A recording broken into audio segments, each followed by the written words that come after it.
Okay, so we will proceed further and we will look at one important unit, right?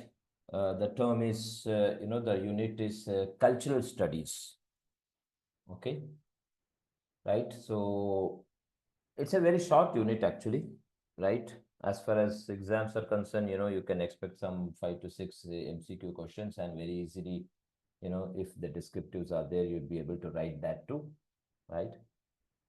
So let's start with the basic, what kind of approach we are going to have, right? So the title is cultural studies. Okay, basically, this topic is, if you do the survey, almost 90% of universities and colleges, you won't have this topic. Okay, broadly, if we analyze almost because it is not there because almost 50 to 60% of the perspective what we are going to look at would be available in our cultural and literary theories.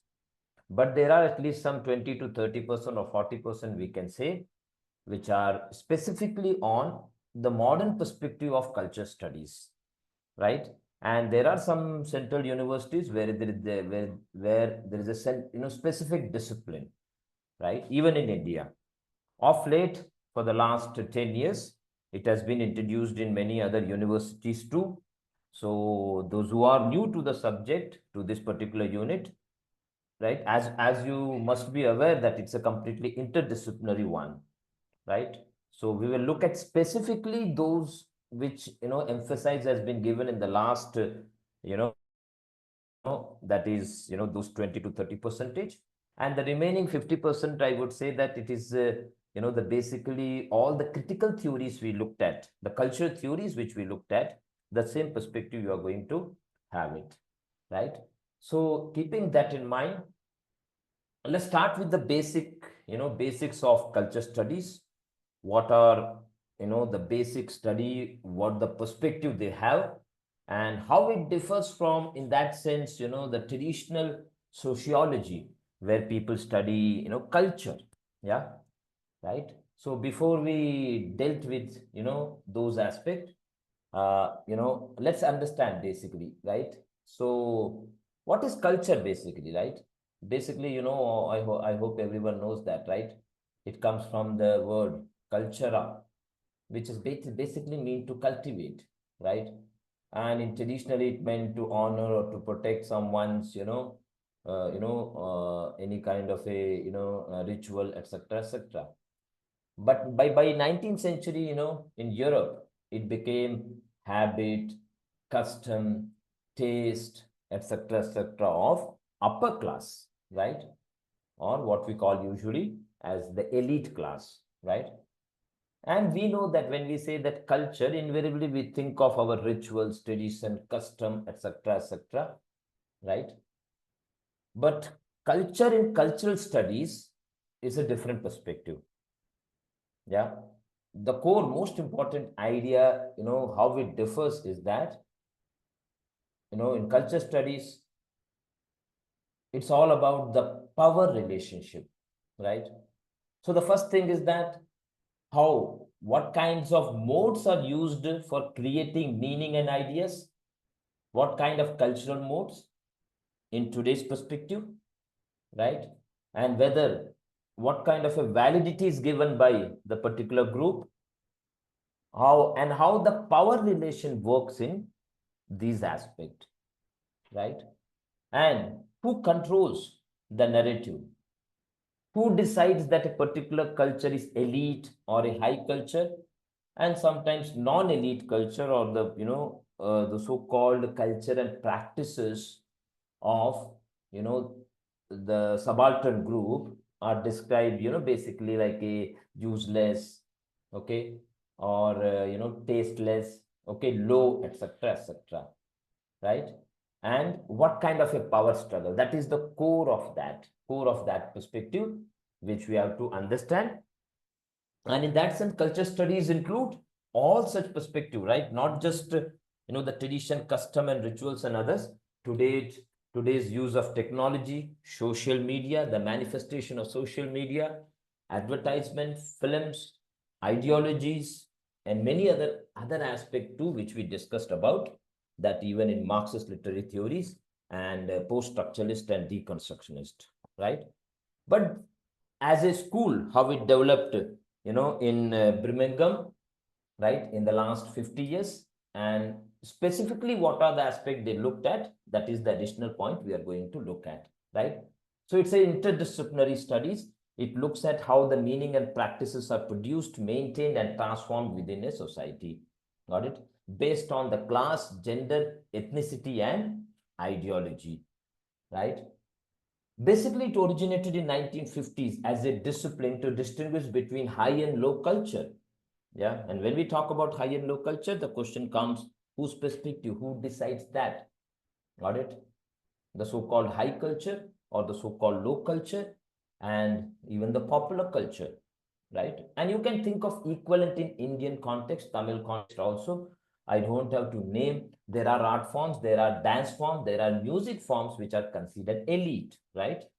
Got it? I hope even a person who spent a year in Chennai, they would know that, okay? And same thing is throughout India. Got it? You would consider, like, for example, how it was in West once, or for that matter, even today, how it was considered, ballet, opera, elite class, and, the punk movement or masala film movement, okay, or hippie movement and many other movement in West was considered low. You can think of many other, classical art form, music forms, okay, particularly, and it is the month of December, and for the last 1-2 months, if you have been observing, right, there are particular, dance forms and music forms which are considered very elite compared to film songs, right, compared to all the folk songs, if you take, right? So by analyzing culture, text, and practice, culture studies aim to understand how the meaning is generated and contested. What kind of a power struggle is there? Got it? It is not natural. That is the core perspective, is that there's nothing natural, universal, okay, or, the so-called, common, right? What we generally believe that, no, we are made to believe that, it happens naturally, right? So in that sense, it tries to understand the inequalities and promote critical awareness on the cultural dynamics, right? And every age has its own, the cultural practices and manifestations, right?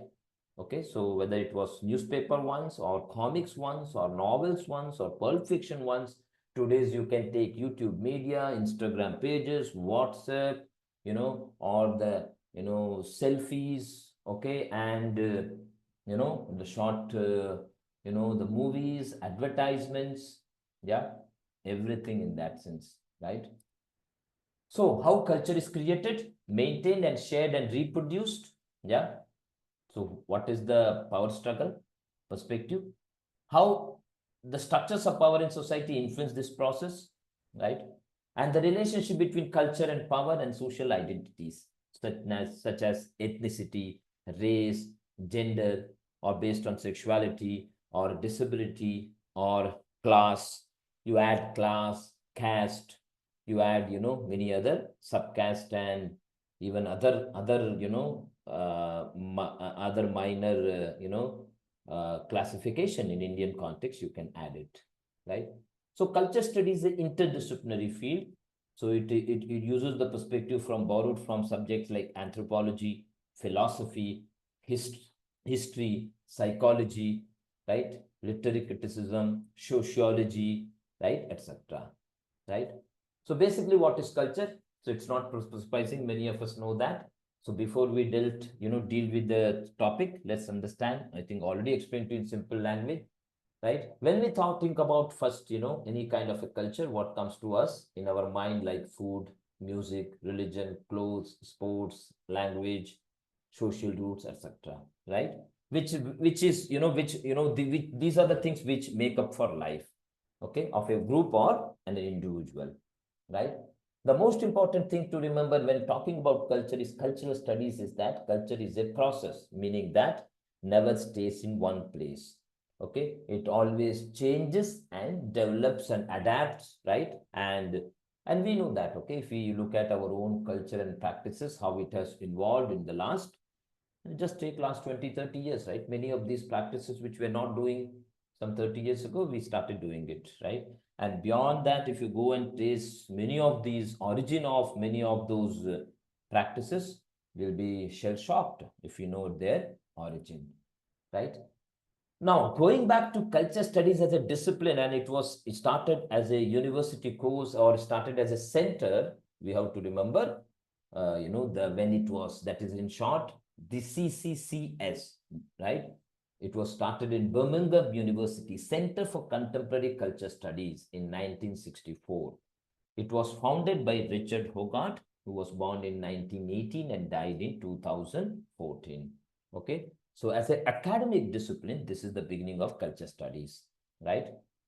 Okay. As we progress, we'll see to that, okay, how, we looked at structuralism, post-structuralism, deconstruction, and multiple perspective, all those are part of culture studies, but our special emphasis was on literary studied how it was, okay? In cultural studies, they look at, in a way, the lived culture of real people. Got it? Yeah. We talked about the power struggle and how in that sense, the elite group, the hegemonic group try to control, right? Yeah. In a way, when we look at those critical perspective, we understand how the mass movement is created. Yeah. Now, culture studies looks at from the lived culture of, these mass, right? How they look at, or whether they consciously know about that or not. Take, for example, you can apply on IPL, right? If you look at the power struggle, if you understand deconstruction perspective, you will know that how, this kind of IPL has, created that culture, right?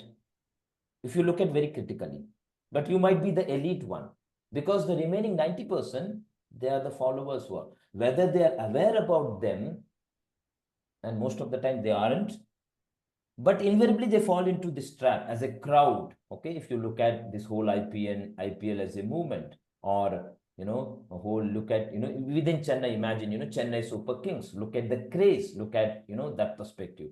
So culture study looks at from that perspective and tries to understand how those culture symbols and signs are created, and how as a crowd they practice it, right?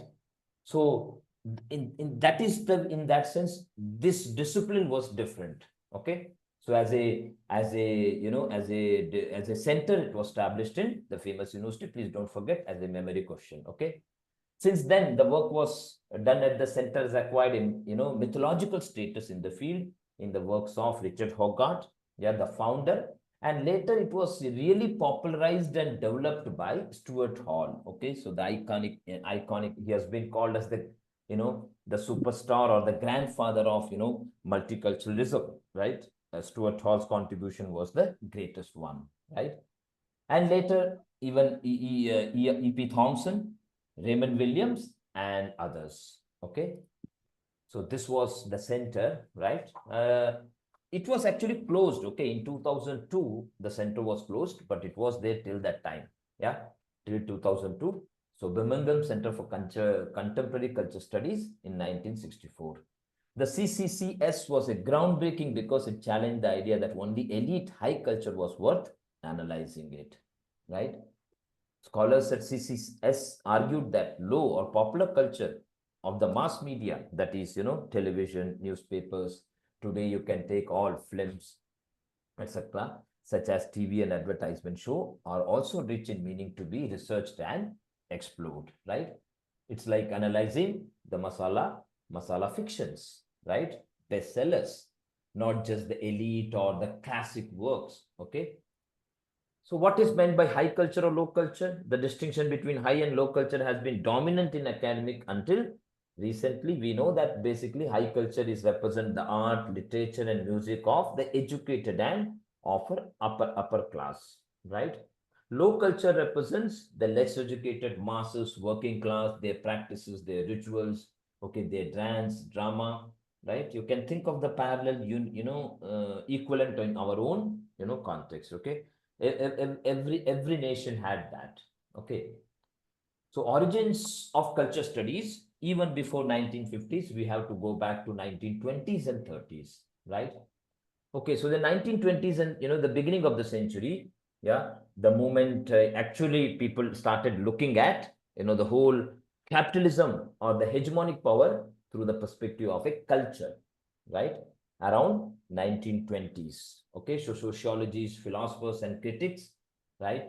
So understand that. Okay, before that, the impact of Marxist perspective was very important, where the class was dominant. Okay, as a follower of Marxist, we know that, okay, 1920s, when Antonio Gramsci, right, he studied hegemony, right? He added some more points to Marxist perspective on, how this false consciousness, or how this, how this, the power or the class, is able to maintain their supremacy, right? So one of the important group was Frankfurt School, right?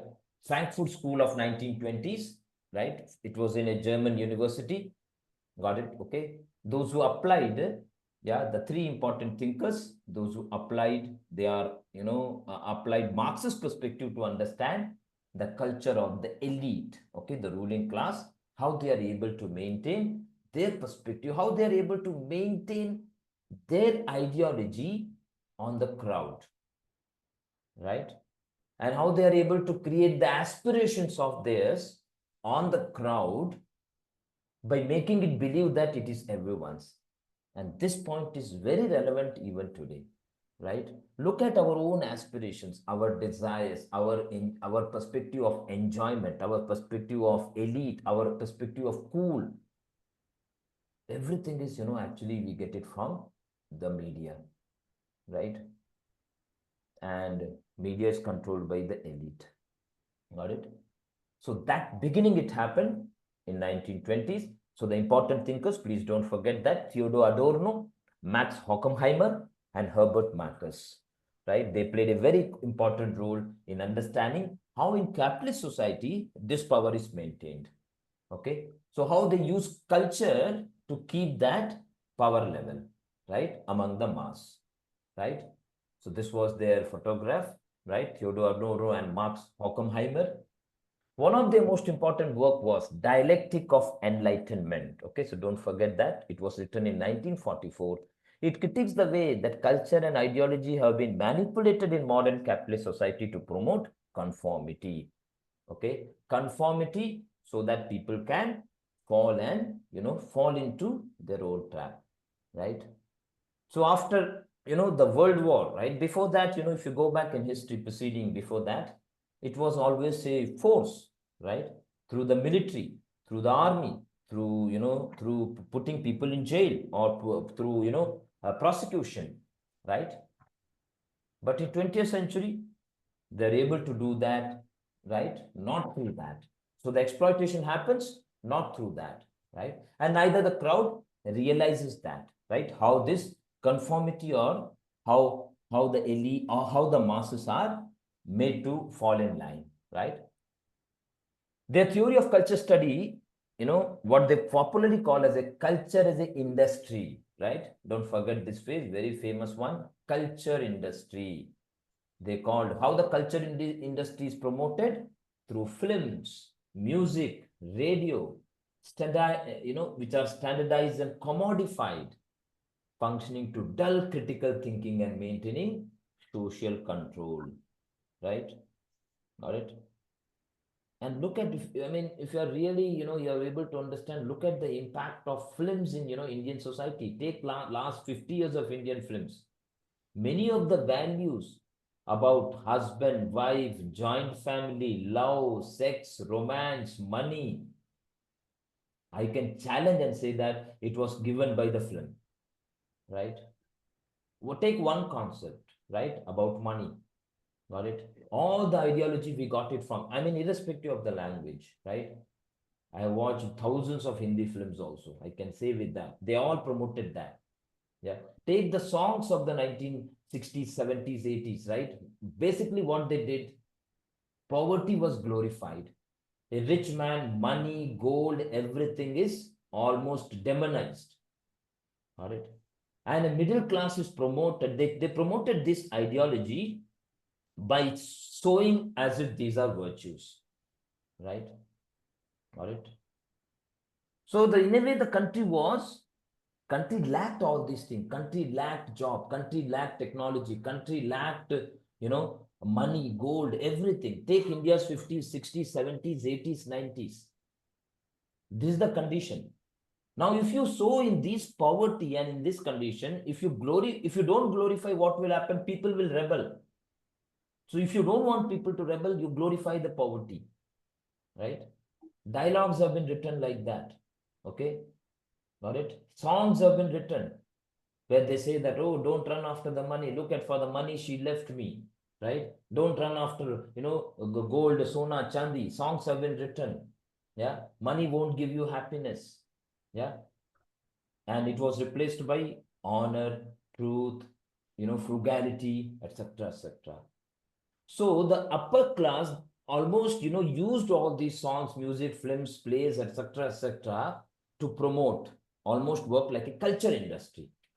And Theodore Adorno, they studied Western society in 1940s itself, right? When radio was invented, 1920s, radios, 1950s, television, right? The impact of television was very less in, India. Only late 70s television came to India, right? And films, yeah. So what we see, so they studied that in this way, what? They control the society by maintaining this ideology. Accordingly, whatever, whatever their goal was, right? So in a way, these films and music and all art form, even literature, right? Okay, so they started promoting those ideologies which suited the upper class, ruling class, right? And ruling class through their government, got it? Ruling class are the hegemonic group, right? Okay, or in layman's language, in a conversation, as we say, this whole Illuminati group, right? Okay, so elite, this hegemonic group could be anywhere, right? In different domains. So something about Birmingham School of Culture Studies. Birmingham School, led by Richard Hoggart, Stuart Hall, and later by Raymond Williams, is widely regarded as the birthplace of culture studies as an academic discipline. Hoggart's Use of Literacy, 1957, is very important book. Please remember, list of the books is with you. Okay, so memory question, how to memorize these landmark books. It critiques the culture changes brought about by mass media and consumerism. He argues that working class traditional cultural forms were being replaced by mass culture, which diminished their critical potential, right? So how the mass media is used to promote this consumerism. I can say that even in India today, look at how the hegemonic group does that, right? Consumerism is projected today, right? And for that, they have different schemes, from elite schemes to EMI to, they create the FOMO, they create everything, okay, fear of missing out, they create, they want you to update it, mobile phones, right? If I go case by case, like how iPhone does, or how, these automobile companies do, how, even, clothing brands do, whether you study, the working, the culture of, Zudio, or that of, even Zara and others, we won't have time to discuss case by case, right? And look at the condition, right? The whole, most of, the lower class, middle class, lower middle class, they are in debt because of this consumerism, right? So in this sense, he says that how, the ideology is, so is promoted economically by showing the aspirations of the elite, which our films, media, and all our today, we can say all your influencer, right? Through social media, they promote that, right?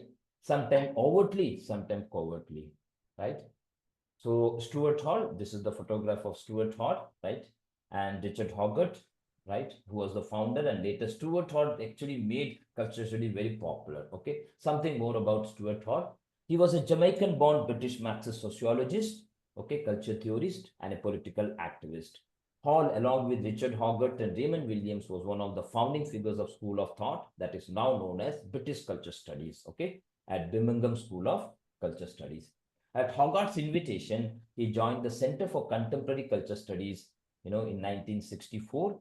Hall took over from Hoggart as the acting director of the center in 1968 and became its director in 1972 and remained there until 1979. Okay, and he made it a very iconic institute. Hall's early essay, a very iconic essay, very famous one, please don't forget that, Encoding Decoding in the Television Discourse, was published in 1973, set the scene for culture studies of media, right? Even those who study mass media and journalism, they must be studying this paper in detail. The essay argued that meanings with the text, songs, painting, television soaps, television serials, okay, are organized through operation of certain codes, right? What are those codes? Hall argues that apparatuses, relations, and practice of production appear as a symbolic vehicle within a language, right? However, the product circulates in a discursive form. Hall uses the example of television news to illustrate, right? The raw historical event, writes Hall, cannot be televised in that form. It must be made into a story to become a communicative event, right? In short, how these events are created, stories are created out of that, right? And not just for television soaps or news channels or even advertisement. Everywhere there is a story, right? And how the story is created to for the impact, right? Whether it's you take advertisements, right? There's a very famous advertisement of Fevicol, right? Got it? It talks about 60 years of Fevicol, right? It talks about a sofa. I hope all of you must have watched it. It came in 2018, okay, when Fevicol, that is Pidilite company, right, which produces sofa, became almost 60 years. So it shows how the sofa was made through Fevicol and how it passed from one generation to another. How that lady, she got it from her father as a dowry, and later how she changed the sofa cover, okay, or the mat, and gave it to her daughter, and how her daughter gave it to her daughter, and in that way how it traveled to the other state. A very beautiful song with a story, with the emotion, right?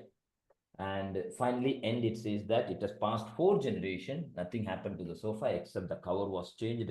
And it says that look at the impact of Fevicol. Okay, the advertisement ends with that, right? Okay, so whether you use it or not, this is the way the stories are created. Okay, multiple advertisements, you can look at that, right? Okay, and how rather than showing the real that Fevicol is so and so good adhesive, because Fevicol is invisible, right? You can't see Fevicol. Okay, so how the stories are created, you apply the same on different news events, right? And today you can say this event today, it's a dramatized form of the event happens in social media, and even today television channels, right? Television channels have become almost beaten these soaps today. Yeah, they have become so much. This is what is studied at the time. So it's a very important one, very important, please understand. Understanding utopian impulses and mass culture. The concept of utopian impulse is a mass culture refers to the underlying desire and vision for a better society that emerge from these cultural artifacts, right? You take films, movies, etc. Always they promote a kind of a better society, the utopian ideals. Got it? If you study, as you go through Frederick Jameson or even contemporary critic like Slavoj Žižek, right? They explore how these art forms promote those utopian desire for better, right? Okay, and how it manifests those impulses of the crowd. Slavoj Žižek's contribution. Zizek also engages the concept of utopia, focusing on how marginalized group can forge their own version of utopianism as a response to systematic oppression, right? When they are systematically oppressed, they create their own utopian vision of a liberation or a egalitarian society. He sees potential for utopian thought to emerge from the experience and struggle of those excluded from the mainstream narratives. Frederick Jameson's perspective. Yeah, he's a Marxist, right? Jameson argues that utopian impulses are embedded within the culture narrative, often surfacing in works that initially appear even dystopian. Got it? Okay, take the novels which have a dystopian setting. Got it? It seems to suggest that a kind of a utopian and ideal world. Take many of these dystopian novels, right? For example, just take, even for example, take Cormac McCarthy's, The Road. right? It talks about that, or any of the dystopian novels or the films which were made in last 30 years, right? It reveals that political unconscious, suggesting that even seemingly pessimistic depiction contains a desire for social transformation, right? Going back to Antonio Gramsci and the concept of hegemony, although not strictly a part of a Frankfurt school, right? He does not belong to that. Okay. Antonio Gramsci was imprisoned by Mussolini, okay, and he was in prison for a long time, where he wrote the very famous book Prison Diaries, right? He talked about, the concept of hegemony, right? Hegemony in simple layman's language is a domination, okay? How the hegemonic group dominate over the other, right? And when I say hegemonic group, we should not assume only these tech companies or political group, or everywhere there is the hegemony, right?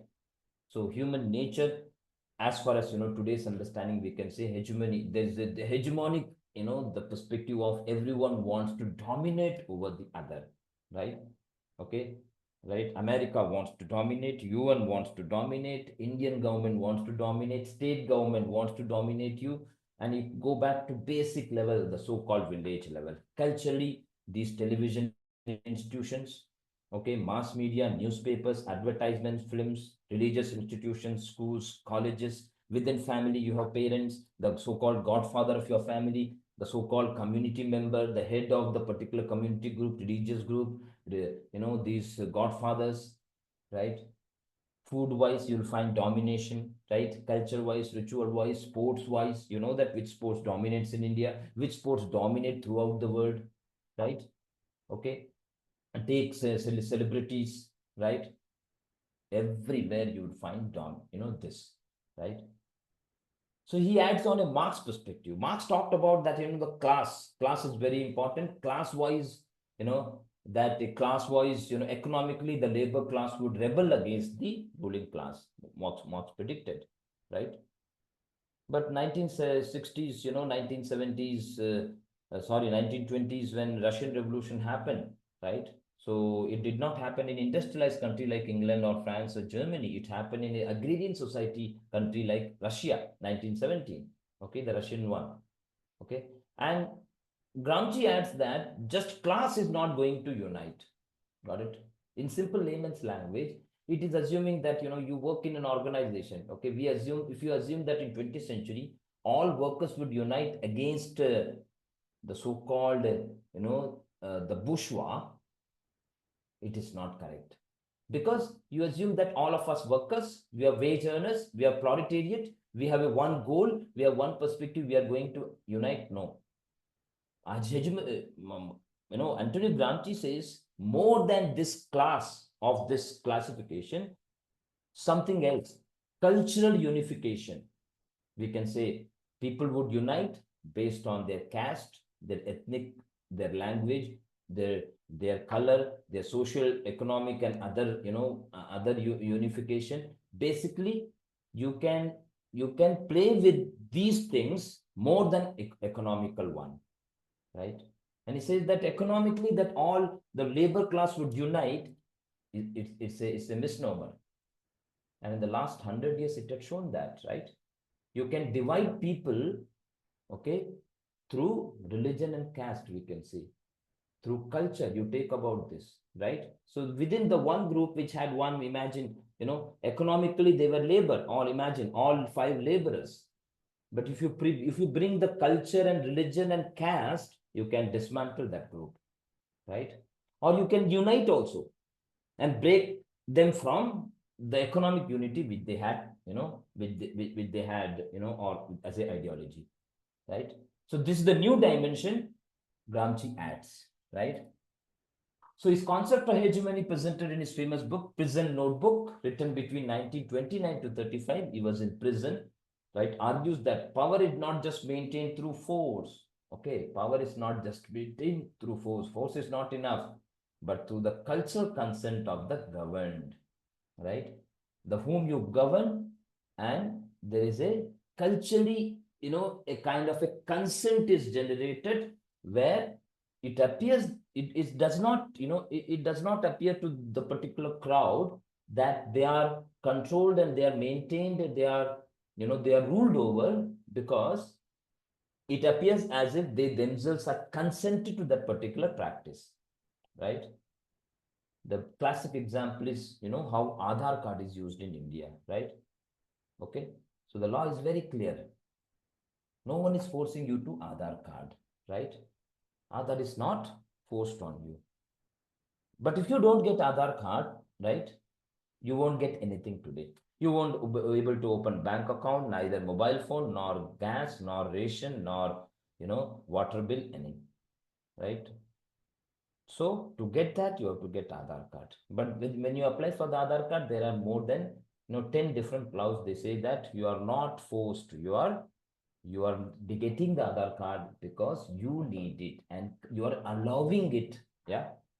So this is the classic case in today's, right? And same thing happened in West. In different practices, it was done, right? So culture, the hegemony is maintained through this, okay? Hegemony does not mean simple force, okay? So this is the new dimension he adds as a, we can say, post-Marxist, not post-Marxist, because post-Marxist emerged only in 1970s and 80s. So as a, we can say, the follower of a Marxist idea, okay? So Gramsci should not forget that, okay?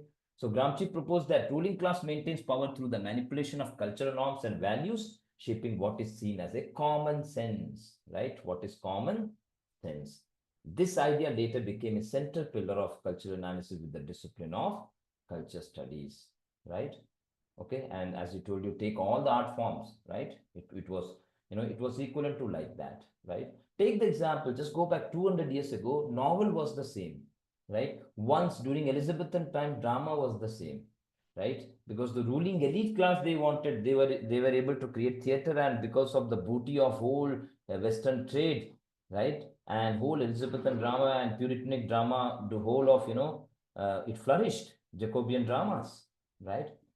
And take 1720s, novel flourished because the hegemonic group at the time, the printing class, periodical essays, etc. was available, and the middle class, they had enough money. So you have to utilize that money. So the novel became popular around 1720 onwards. Today we can say the film, right? Got it? Today it is the film, whether you watch the film in a theater or when you watch it in a OTT platform, it is the same, right? So again, same kind of, at that time, reading was good. Yeah, reading was good. You have to be cultured, civilized. These ideas are promoted. And today, hegemonic group would promote that you need data, you need connectivity, you need all these, elite forms of, through which you get knowledge, right? Because when you promote data, accordingly, you can convey your, ideology, you can propagate ideology. And not to talk about, you see how government and how these political parties are using all that, right, to propagate their propaganda, I would say, right? Look at, since the advent of WhatsApp, right, how, how they are able to create a different narrative, right? Got it? So you must have seen that, right? You must be seeing that, right? And it has become so dominant. Today's historians are scared because you have a, I don't know the impact in South India, but at least, North India, if you see that Hindi, what is happening, almost, like there is a university, WhatsApp University, they call, right? And they create their own narrative about India's history and everything, right? With the manipulation of fake news and everything, it circulates today, right? So in that sense, it questions, right, that what is common sense is, is propagated. It is not common. It is about the ruling class ideology and ruling class aspirations, right? Because as Gramsci, as Althusser talked about, the particular base is there. You have to promote the base. You have to create a superstructure. Emergence of culture studies in 1950s, okay, right? So as we 1950s, Birmingham University, right? Scholars began to focus on how culture, ideas are promoted through social issues such as class, race, and identity. In 1960s, Stuart Hall, one of the most influential figure, which he wrote about the famous essay, Encoding, Decoding, don't forget that. He all argues that media messages are encoded to a specific meaning by producers, but audience decode these messages in a variety of ways. depending upon their social position and personal experiences. Okay, and you can do that. Okay, you just, this is in 1970s. He talked about keeping in mind sitcoms. Okay, famous televisions. So if you take the 1990s of, Friends, today you take last 30 years, Big Brother, Big Boss, right? You take all these reality shows, got it? Okay, and take so many other television art forms, television sitcoms and other forms. You can understand that, right? Hall's work also explored issues of race, identity, and politics of representation, significantly shaping study of popular culture, right? Take the very famous example, right? As I told you, take the example of all these, super singers, such programs, right? Got it? And I mean, even take, those Vijay TV programs, right? The craze for the people, right? To be seen, got it? If you know the behind the scene, you will know how crazy people are, right?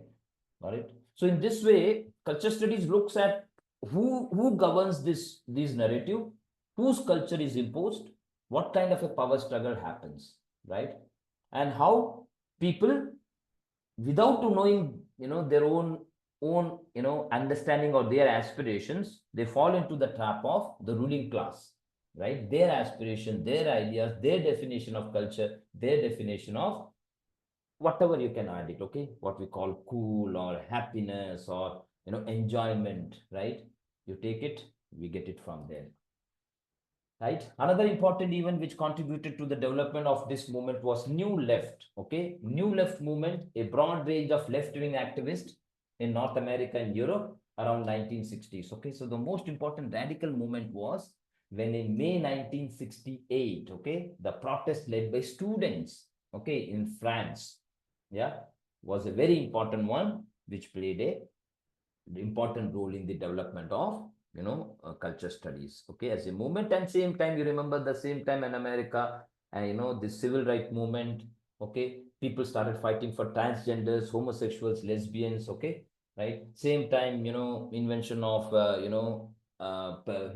pills for abortion paved the way for feminists. They started fighting for their equal rights, and it culminated with all that. Since it began, culture studies has highly focused on identifying systems of oppression and resistance in culture. Although CCCS closed in 2002, right? Don't forget that. It left a strong and widespread legacy. Culture studies is a global field, and it has changed the way many of us look at media we consume and its relationship to power in society. Raymond Williams was another important figure. His book, Culture and Society, 1958, critically examined the evolution of the term culture and how it has been used to justify status quo in various societies, right? We already talked about, okay, I think we referred in culture, materialism or Marxist perspective, the three different types of culture in any given society, okay, the residual culture, emergent culture, oppositional culture, how they evolve, okay, right? In any given society, you will find that. Williams' concept of structures of feeling emphasize how culture can reflect lived experience, right? The lived experience of the common men, right? Particularly relation to class, right? His later works such as Television, Technology and Cultural Form, 1974, examined the role of television in shaping society and how technological forms influence cultural production, right? At the time, technology, today you add all, mobile phones, impact of television, right? And, of mobile phone and internet and the subdivisions of that, okay? Right? It is all the more, right? All the more cruder way it does today. All right. So this is the Raymond Williams photograph. Right side you have Michel Foucault, right? Michel Foucault already giant on the field. We know that, right? Let's look at. So the impact of post-structuralism and postmodernism in 1980s and 90s, right? Think, it witnessed the influx of post-structuralist and postmodern thinking into culture studies, which helped to further diversify the field and incorporate new theories of identity, language, and subjectivity, right? So we have done that. So add those perspective also. For example, Michel Foucault, his perspective on knowledge and power. Foucault's work on power, knowledge, and discourse has a profound impact on culture studies. His book, Discipline and Punish, The Birth of Prison, 1975. Okay, it's the iconic book. Later, as a specific session on Foucault, as I told you, we'll look at, okay, short contribution of all those thinkers, right? He looks at, studies the prison, institutions like prison, college, universities, and how they exert control over individual, right? It's a very important one. In this book, he studies, the origin of this prison and how the body has been controlled, that is through biopower, the hegemonic group, right? I mean, it was once for, it was for women for the whole of this millennial, we can say, even today, right? Look at how women's body is controlled. And once how this punishment, was inflicted on individual through different ways. Foucault's theory on biopower outline in History of Sexuality shows power operates through cultural norms and regulation of bodies, right? Once physically people were hanged, then for next 200 years it was guillotine was used, right? And later it paved the way for prison, right? Because when the prison paved the way for, psychologically they started controlling people and torturing them forever, right? Because once it was physically they were able to do, you can kill a person maximum 5 seconds, 10 seconds or half an hour, the person would die. Yeah. So the birth of the prison as a institution developed around 1830s, right? So that it paved the way for continuous surveillance, right? He is emphasized on relation between power and knowledge reshaped culture studies, right? And he says that how the knowledge is created by the hegemonic group, right? Accordingly, when they want, they create the concept of knowledge. All right. Inherently, whether those knowledge or those things are really useful for us, we don't know. And layman is never able to understand, right? So who are these hegemonic group? Those who create today institutions like AICT or UGC, etc. Right? Our institutions, and they are hegemonic group. They decide that, all right? They create and they bombard us with so many things which are not at all relevant, right? Take all our FDPs, conferences, seminars, you take your PhD publications, all your Scopus index and everything, and the last 6 months, how many, this whole cloned and this whole issue of, right? And in this, the whole group who suffers was the, the lower group, right? So here, he says that how the knowledge is created by the hegemonic group, right? Today's IT companies, today's these marketplaces, these e-commerce companies, they create concept of knowledge. Whether you have a soft skill, the knowledge of soft skill or communication or English language or flexibility, adaptability, you go on these so-called list of knowledge, right? So in that sense, how knowledge and power through which hegemonic group control the crowd, right? And of course, physically, how it was done through body, got it? How through body, and the body case is still not over, right? Still we know that how women are controlled through giving importance to their physical body, their sexuality, virginity, and how it has been lost and how they are imprisoned with the definition so that they can never explore and enjoy or, have a full-fledged life, because what is honor is fixed on that so that they can regulate, right? Okay, all institution, they would do that, right? All right, as feminist or a feminist would question that why not equality if the body is the same, right? So how bodily they are controlled, right? And today, not just through our prisons, through our institutions, through our, what he says, like Foucault says that our institution, like college, universities, they more look like a jail today, prison, right? So where you are controlled, what happens in our university colleges? We control physically. Please sit here, do like this. This is discipline. This is punctuality. If you obey all these rules, you are so-called ideal, right? Derrida studied through deconstruction how, he had a great influence on culture studies. He's emphasized in his work on of grammatology, emphasized the instability of language, which is a never fixed meaning, right? We already studied about that, we know that. Something about Derrida, this is the photograph of Derrida. His idea, all text have inherent contradictions, right? And the meaning is always deferred, had a significant impact on how culture studies scholars analyze cultural text. emphasizing fluidity and contingency of meaning, right? Fluidity, like a fluid, right? No fixed meaning, and how the meaning, spreads over, right? You are not able to reach at a center or the core, right? Another important culture studies famous book was Dick Hebdich's work, Subculture, The Meaning of Style, published in 1979, analyzed youth subculture like punk and their style as a form of resistance against mainstream culture, right? So the punk culture of 1970s in US, hippie culture, right? Even in India, that kind of culture was there in 1970s, okay, right? Hebditch argues that this subculture like punk, reggae, mods, skinheads, okay, when people started dressing in different forms, developed as a response to social, political, and economic conditions serving a form of resistance against mainstream culture, right? Edward Palmer Thompson, E.P. Thompson's, right, another important, we can say fourth or fifth important thinker on culture studies, born in 1929, died in 1993, right?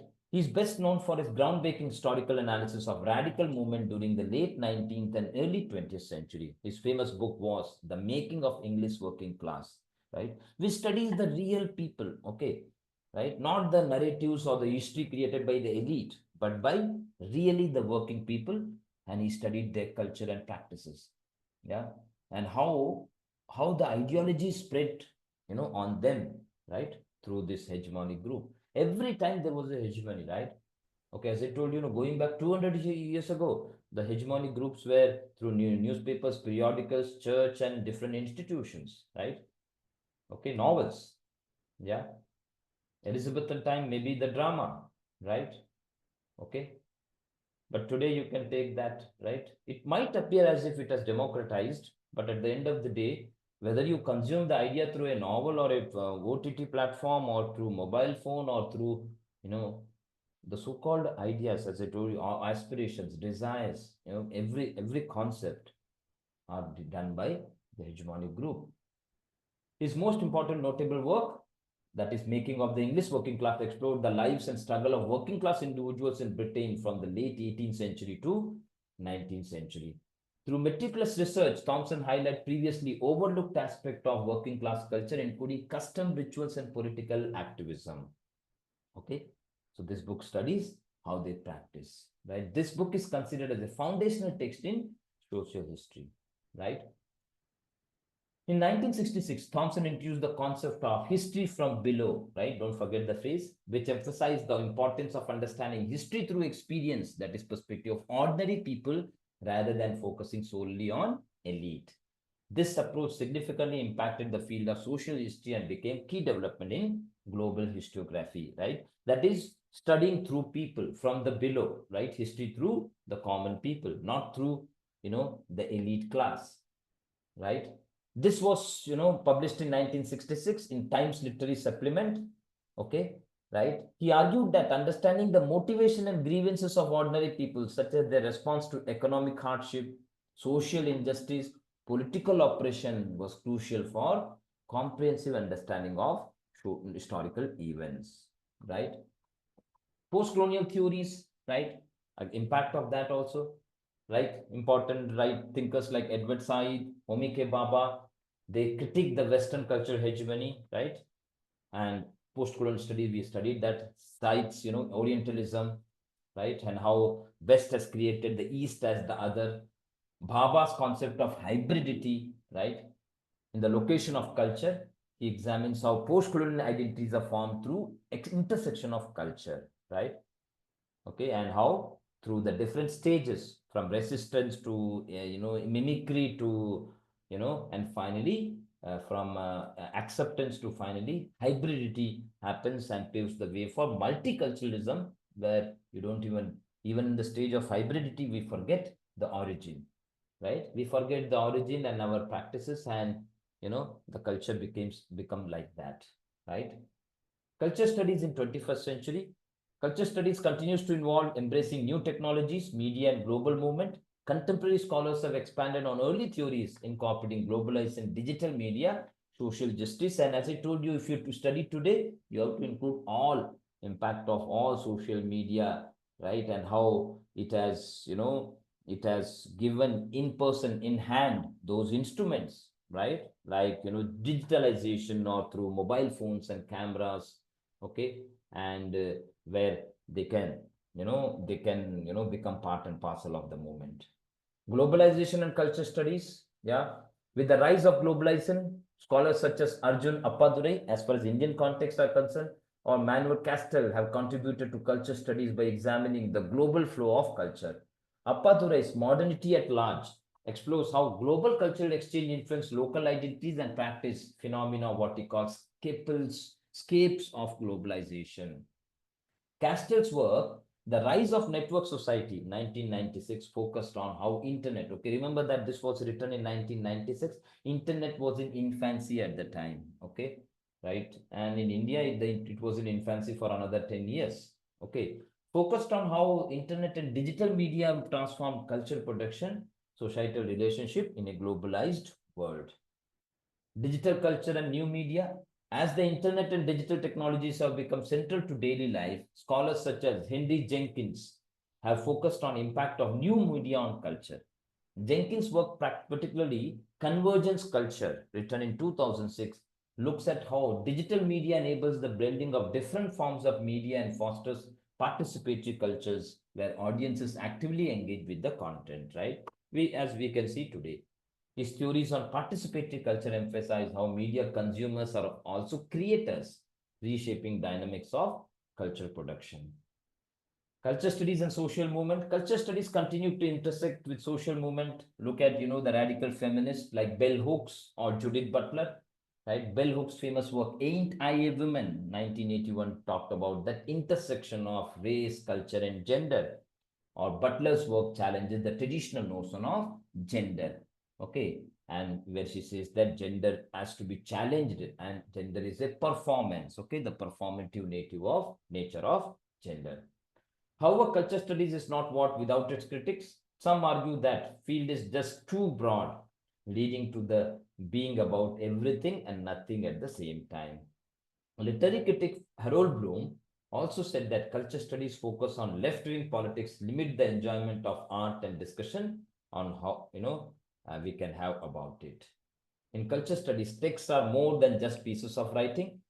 Culture text can be anything made to convey meaning. Okay, so it could be anything. So here, when we talk about culture studies, as I told you, since 1950s, it could be speeches, advertisement, radio show, photograph, food, fashion choices, all our other, add everything, whatever we do, right? So we should not assume the traditional understanding of culture when we talk about, right?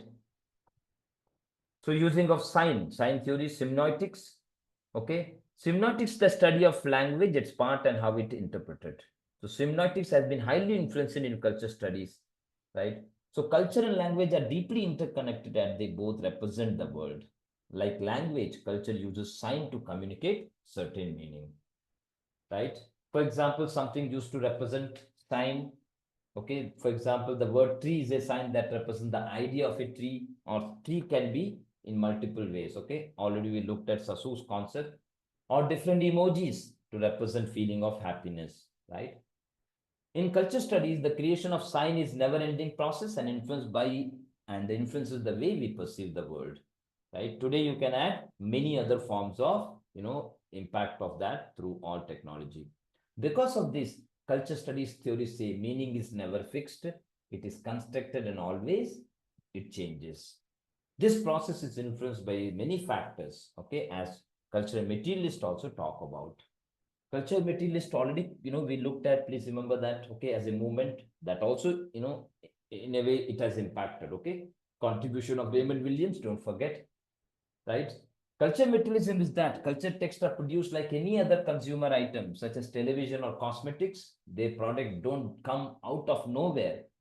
The culture text and meaning they convey are influenced by many factors before, during, and after their production, including economic and social background of the producers and audience, right? This is the core one, right?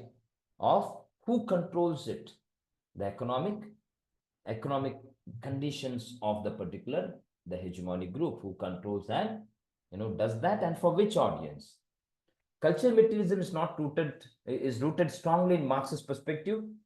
Marxism, we already applied. Most of these are, the leftist Marxist movement, okay, and how it impacted, okay. So we know that. So about lower classes and elite class and hegemony. Hegemony we already talked about, right? The concept of hegemony has been very influential, right? Where reveal how hegemonic values, ideas, and interests of society are maintained, okay, through this, right? That is how it is spread. Got it? Stuart Hall argues that audiences of culture text are active instead of being passive, like couch potatoes. Audience engage with culture text by interpreting or decoding meaning based on their own personal experience, sometimes even unconsciously. Scholars at CCCS also interested in how hegemony was actively assisted and looked at contemporary youth subculture, right? As a subculture, how they resisted the hegemonic culture. Okay, whether you take hippies or raggy or hop movement or whatever the movement, but whether they were able to survive and become mainstream, that's another question, right?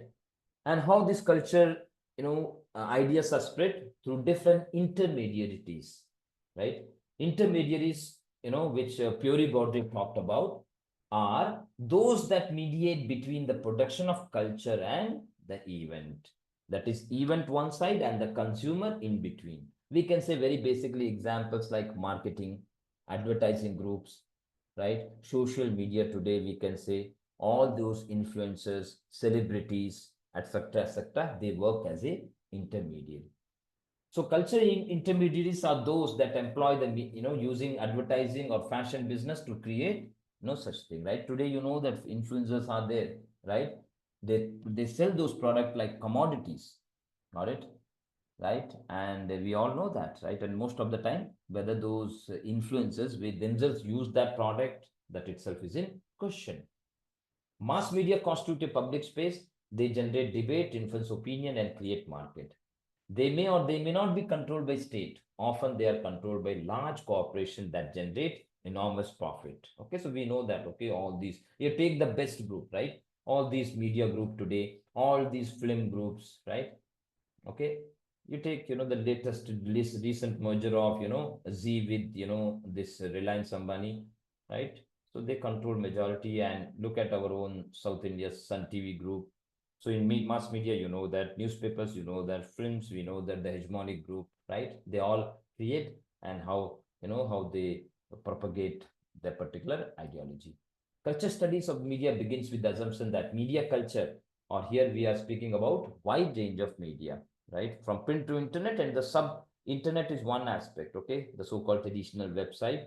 Beyond that, you can add all, from Instagram to Facebook to WhatsApp to, many YouTube to many other, different one, right? Media culture reproduce existing social values, oppressions, and inequalities, right? So some of these intermediates could be film magazine, right? Public relation practitioners, right? They advocate that talent managers in today's, example, we can say, right? Or celebrity endorser, right? We know that, right? Today, okay, there are some, influencers. We can see that, right? Yeah, you can see that, how they have their base and they propagate that particular thing. So they are all examples of culture intermediaries. Culture studies in literature. When you study literature from a culture studies perspective, you analyze meaning by looking at text in combination of economic, social, and cultural context in which text was produced. Because of culture studies' interest in resistance of hegemonic power struggle in society, it has incorporated theories from every discipline, okay, including Marxism, disability theory, post-colonial, new historicism, deconstruction, cultural materialism, feminist perspective, right? And through which you can analyze. Like disability theory, right? Okay, or influence of post-colonial one, right? Furthermore, as culture studies is concerned with the questioning hegemonic ideas, literary and culture studies scholars also work with the text outside of literary canon, right? And look for all other lower class culture. Yeah, imagine Yeah, I mean, if you take the novels, you'll go for masala works, pulp fiction. You'll take Chetan Bhagat or Amish Tripathi or Agatha Christie, Sidney Sheldon, James Patterson, right? Or any of those current living, popular pulp fiction bestseller writers, or even, like writer of Game of Thrones, or the very famous novel like 50 Shades of Grey and the trilogy, right? Literary canon, a collection of literature traditionally regarded as high culture and the most significant work from the time and place. Yeah, traditionally we are told like Chaucer, Shakespeare, Wordsworth, etc. Right? Or all our canonical texts, religious texts, Bible, Mahabharata, Homer, Dante, Ovid, Shakespeare, right? Okay, all those are canonically established one. When you are analyzing literature or culture studies perspective, we try to understand power, identity, and representation, right? Power, yeah, the hegemonic group and whose power, whose narrative, who controls it. What kind of identity and representation, whose representation it is, right? Right? Like power, identity, and representation, right? So when we talk about what kind of a power, economic, cultural power, who is the target audience, yeah, and how it is represented, right? The representation of youth subculture in Netflix, for example, take Strange Things.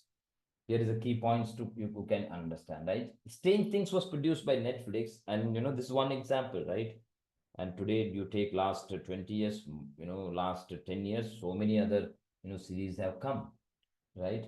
A popular multinational American streaming service, series explores the group of children and young adults who must overcome controlling adult figure as well as deadly supernatural force in order to save their hometown. Identity, Strange Thing is mainly marketed to young adults between 18 to 30 years, a demographic that also the lowest amount of voters in politics, leading to older voters having more political power. Most of the lead characters in Strange Things are young adult. You can apply this on many other things too, yeah, including Big Boss or Big Brother. Representation. If you analyze this, Strange Things represents youth subculture as a place of belonging and resistance against hegemonic ideas and value. The main characters use the role playing game like Dungeon and Dragon to explain the supernatural happening in their own town rather than listening to adults who mostly turn out to be wrong or villains in the series, right? So key takeaway of culture studies. Culture studies is an interdisciplinary field of academic studies that looks at how culture is created. Okay, so the first thing is when we think of culture, no, we always think of those traditional things. Okay, first thing is you have to get rid of that. Okay, today culture could be the text which you may do, the WhatsApp photograph, the social media you follow, the way you eat, right? What kind of a even your practices. Okay, whether you are following food aggregators, every such aspect, right? Don't think of culture in a traditional sense of only rituals, marriage, okay, or God. Okay, please get out of that idea. Okay, so today culture does not mean that. Okay, right? So here, these practices which we do and how hegemonic group control, on that. As I told you, even our practices of money, right? Look at the hegemonic group, all these, UPI aggregators like PhonePe or, GPay or Paytm, right? Or your food aggregators or your travel aggregators, okay? All our stream aggregators and etc., right? How they control your food habit, right? All right. You analyze it or read it about, okay? How Swiggy and, Zomato has changed, the whole culture of, the food, right? But most of the time, whether all these are whether it has economically made people rich or not, that is the problem, right? Problem is that it has always made people consumeristic, right? In fact, most of the time it put people in debt, right? Okay, so in that sense, we have to incorporate all such aspect of culture, right? It has made consumerism very easy. Imagine traditionally you go to a shop, right? You don't like a product, you come back, you don't have the money, you say that okay, next month I would come back, right? All right, right? Or today look at Okay, the way, we do the transaction, it makes us very easily to consume and buy product which we don't need. And most of the time, they say that 70% of the time Indians, they do that through either through EMI, or they borrow, or they have a loans. Yeah, somewhere I read that around 20 lakh crores, people are in debt, right? So when we talk about culture studies, please imagine all these, okay? Even if you traditionally culture, ritual, marriage, religious rituals, if you forget that, okay?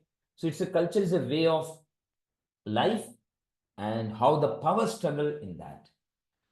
We already talked about that, right? Let's look at the Indian context. South Asian culture studies. South Asian culture studies involved through culture studies of science during the 70s, such as Jeet Singh Oberoi's Science and Culture, Claude Everest's Homo Faber, the famous book Technology and Culture in India, China and West, and Ashish Nandi, okay, his famous work Alternative Science laid the foundation of sustained critique of modernity and pathology of rationality in Western science. Okay, so the famous center was Center for Study of Developing Science, CSDS, in Delhi. It was established in 1963, which is a practice, a special model of culture studies rooted in indigenous form of social knowledge. The theoretical work of Rajni Kothari, Ashish Nandi, and D.L. Seth, among others, have problematized the idea of culture and questioned the standardized categories of politics, economics, and science. Right? It has questioned, Indian context. Okay, and the famous, heterogeneous group, another famous center was, right, the Center of Contemporary Studies at Nehru Memorial Museum and the library, which is known as Teen Murti Bhavan, right? It was done by R.S. Ranjan and Geeta Kumar, right? So they studied, culture of film, dance, street culture within Indian English and global domination, right? Important among them was another important Marxist thinker, Izaz, Izaz Ahmed, okay, who was famous for translating, poems of Ghalib, okay. Ashish Nandi, very important culture critic, can be described as the father of South Asian culture studies. His main concern is to make culture studies a totally indigenous enterprise based on the categories of our own subcontinent. Finally, where is culture studies going? Okay, right? It's a very important slide. Please understand, right? Today, culture studies started as a dissenting intellectual tradition outside academia. Okay, it has started questioning all the narratives outside academia, dedicated to exposing power in all its cultural forms, right? But tragedy is that, but it has now become a discipline and a part of the academic establishment and its power struggle. A very famous line which sums up the condition of culture studies today, right? Basically, culture studies have become a kind of a discipline only, and we critique that. And these critique or these culture studies, they themselves are part of the same power struggle. You understand? This is the problem, right? Okay. Like most of the theories. That is why, the ineffectiveness of all these narratives. Got it? That's why what I question, right? Because it questions many of those the same assumption, but it becomes the part of that. Imagine, you know, Roland Barthes or Derrida's ideas, okay? Author is decentralized. Yeah, there's no author, right? He's not the authority. But look at how the publishing industry works. All the so-called academically giants of the period. Yeah. They themselves have created that same academic, same form for which they were critic once, but they themselves are like that. And through that hegemonic power, they themselves operate their own publication, right? Whether it is Oxford University or any Cambridge publication. Take the very famous writers of the today. Got it? So in a way, this is the tragedy of the culture studies, but because it has developed like an academic discipline outside academia, questioning these narratives, but later, now today it has become, itself become a discipline, right? Unlike, it paved the way for any movement, right? It has now become a discipline and a part of establishment and its power struggle, power structure. It itself is a power structure, as I told you, right? in any other. You can see that same in our English department, our universities, our colleges, etc., etc. Right? Got it? I mean, look at, the whole, I told you the whole PhD and publication and this, right? These are the same people, those who question, those who critique, but they themselves are part of that through a complete hegemonic one. They fleece the whole student. I mean, when I say they, including UGC. Look at this UGC, how it has created a kind of a democratic, democratic sword. It has opened a Dracula of publication, right? And now today he says that no, please don't force student to publish. You need PhD without publication. But one side, he has all these NAC and other aggregated NAF ranking where number, if you go and see the criteria, it is a number of paper, number of patent, number of journal, number of Scopus index, number of H index, like that they would say. Now he says that we don't do, but it has created a kind of a Frankenstein, the ghost. Now the ghost they are unable to control, right? And everyone is a part of that, right? The whole university, the department, the individual, right? Individual as a professor, right? That is what the typical example, right? So it's a very iconic line. It sums up everything. So famously said by Ziauddin Sardar. Who is he? He's a Pakistani scholar, writer. He wrote a very famous book, okay, Introduction to Culture Studies, long back, 30 years ago, right? He's renowned for his extensive work on Muslim thought, futurology, and culture relation, having authored and edited over 50 books, right? Okay. By being successfully domesticated in the knowledge industry, culture studies have become too abstract and too technical, divorced from the lives and realities of the people, right? This is the problem.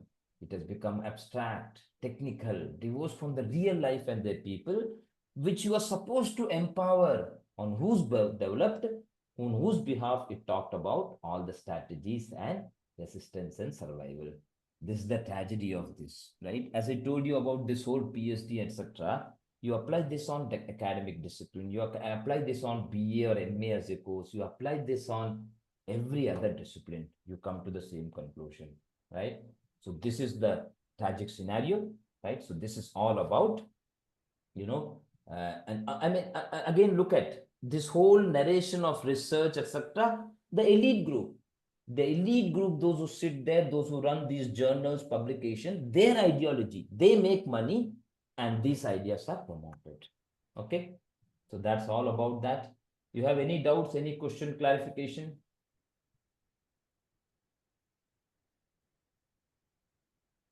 You are 24/7, you can ask any doubt. Okay, that's a different thing. But any other clarification you need?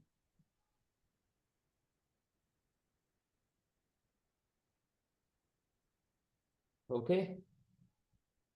Okay, then. So if no, you can talk to me. Okay, anytime, no problem. Right. As far as exam is concerned, kindly accordingly prepare. So all the best. Okay, then. See you in the next class. Thank you. Thank you, And sir. remember, now this question, this asking question itself is, this itself is a kind of example of that, right? You go and attend many kind of conference, seminar, etc. They would do that. And do they really care for this questioning? You remember that? It has become a kind of a ritual, right? Here we don't have a ritual, okay? Here we don't have a ritual because we are ready to dismantle everything. All right? Okay, so that's why what we see, we practice and we believe in that. Okay. Thank you.